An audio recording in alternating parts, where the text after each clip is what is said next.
All right, DMV behind the scenes here, and right now we're going to go way behind the scenes, break down the region and how it actually got its name, and obviously we usurped it as well, DMV Zone, but it stands for D.C., Maryland, and Virginia. I'm sure you know that, but how did the area really get the name? Where did it originate?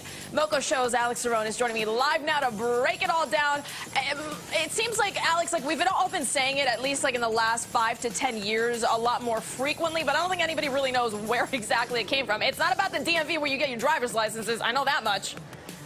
No, like one of our writers, Alicia Clinton, she did like a whole lot of research on it, and there's 3 different theories. It could be a DC rapper named 20 Bello that heard a go-go musician say it in the early 2000s. Then there was like a hip-hop promoter named Dre All Day in the Paint that started using it to promote venues in the mid-90s, or so he says. And then there's a DC-based rap group that had a mixtape called the DMV Mixtape, and that's kind of how it got its popularity outside of the area.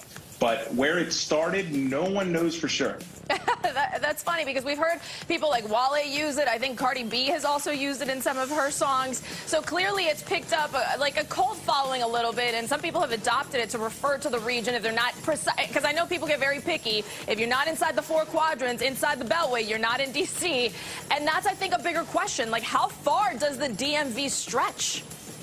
So some people say if you have a metro stop near you, then you're in the DMV. Like if it's in your county, I guess you're in the DMV. You know, other people say that everyone has something different. You know, I kind of think that the metro thing works. Or if you watch, you know, Fox 5, if you get Fox 5, you're probably in the DMV. Okay, well, there are people out in like Winchester, Virginia, even out in West Virginia, Charlestown. They get Fox 5. Would you think that's part of the DMV?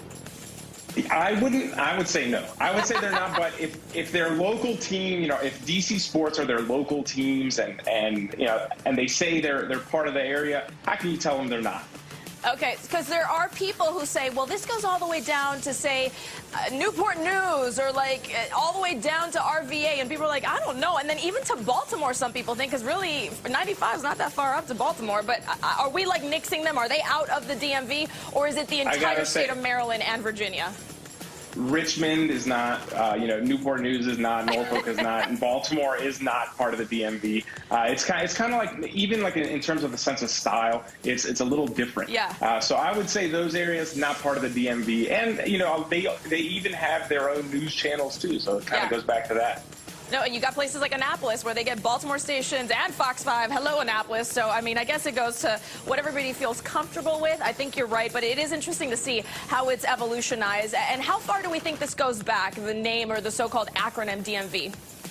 The earliest I've heard is mid-90s, and you know, everyone kind of agrees that it's been around 2000. I was in high school in the late 90s, and I don't remember anything, you know, hearing DMV until I was kind of like after college, so like 04, 05, I started hearing it a lot more. Okay, so you're from here. I'm going to ask you this question. Do you feel cool saying DMV? Like, are you all right with saying it, or is it kind of like for people who are tourists?